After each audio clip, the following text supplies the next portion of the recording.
सुरारिसुरार्चितलिङ्गं निर्मलभासितशोभितलिङ्गम्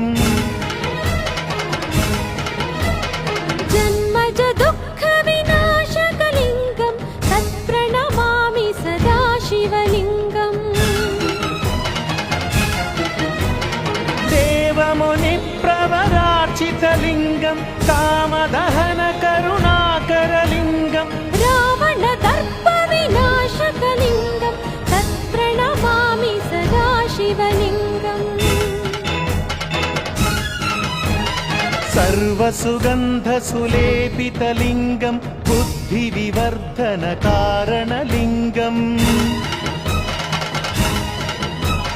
सिद्धसुरासुरवन्दितलिङ्गं तत्प्रणमामि सदा शिवलिङ्गम्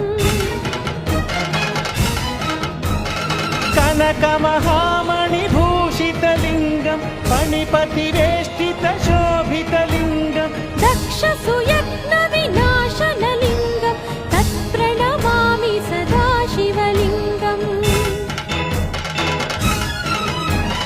कुङ्कुमचन्दनलेपितलिङ्गं पङ्कजहारसुशोभितलिङ्गम्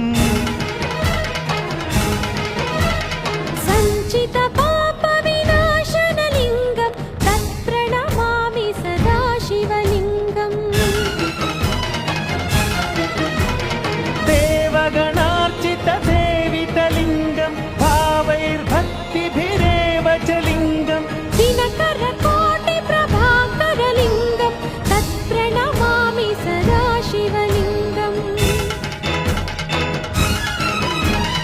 अष्टदलोपरिवेष्टितलिङ्गं सर्वसमुद्भवकारणलिङ्गम् अष्टदरिद्रविनाशनलिङ्गं तत्प्रणमामि सदा शिवलिङ्गम् सुरगुरुसुरवरपूजितलिङ्गं सुरवनपुष्पसदार्चितलिङ्गं परमपदं परमात्मकलिङ्गं तत्प्रणमामि सदा शिवलिङ्गम् लिङ्गाष्टकमिदं पुण्यं यः पठेच्छिवसन्निधौ शिवलोकमवाप्नोति शिवेन सह मोदति। महुकाररूपं शिवं शिवं महासूर्यचन्द्राग्निनेत्रं पवित्रं महागाढतिमिरान्तकं सौरगात्रं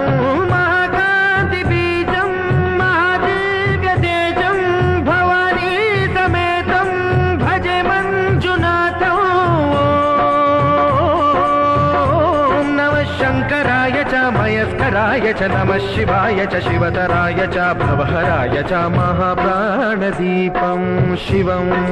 शिवं भजे मञ्जुनाथं शिवं शिवं अद्वैतभास्करम् अर्धनारीश्वरं त्रिदशहृदयङ्गमं चतुर्दधिसङ्गमं पञ्चभूतात्मकं षट्शत्रुनाशकं सप्तस्वरेश्वरं अष्टसिद्धीश्वरं नवरसमनोहरं दशदिशासु विमलम् मेकादशोज्ज्वलं मेकनाथेश्वरं प्रस्तुतिवशङ्करं प्रणतजनकिङ्करं दुर्जनभयङ्करं सज्जनशुभङ्करं